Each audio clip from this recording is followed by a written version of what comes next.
Hi, we're up to chapter 13, which is about distribution and pricing.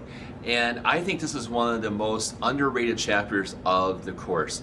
The reason being is that, we don't think a lot about distribution, but without distribution, we can't get our product to the end customer. And so with the advent of internet shopping and e-retailing, getting a product to the customer, the end customer, has become very important and very lucrative. Back in the first internet boom, back in the mid 90s, there was lots of good ideas, but people did not know how to get their product to the end customer. Now that's been figured out, and the businesses that have figured that out has greatly prospered. So there's a few things I want you to take a look at in this chapter. First of all is retailers, and I think you have pretty good retailers are. Retailers sell the end product to the customer, but then there's also wholesalers.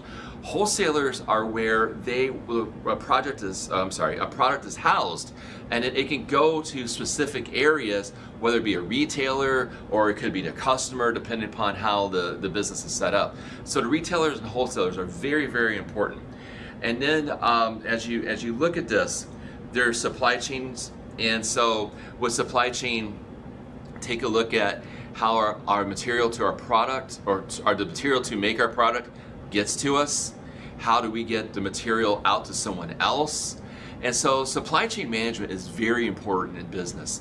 And if you are looking for a career and you're like, I'm not sure what I'm going to do yet, consider supply chain management. It is booming, it's going to constantly grow, and there's going to be a lot of stability. And I think it might be a way to go. When I worked at US News, we would obviously ship our products through the mail and also in air freight. And even back then, it was a very lucrative business. And now, yes, the magazine industry has shrunk quite a bit, but it's been more than made up for in terms of e-retailing. So that's the part of distribution I want you to pay attention to. Now, the other part of this chapter is about selling. And there's different aspects of selling. The first one to take a look at is the penetration pricing, and that's where we're going to really be aggressive in our sales and our pricing to try to get our market, try to introduce our product to the market, and also to grow market share. And so we may not be able to do this to be sustainable, but at least we can get into a market. Also, there's like the perception of pricing, and that's when, like, you go to a gas station and you see where gas would be like $3.79.9, and you're saying to yourself, why does it say $3.80? Well, the perception is that $3.79.9 is cheaper than $3.80, and so there's that perception. That's why you see gas always end with 9/10.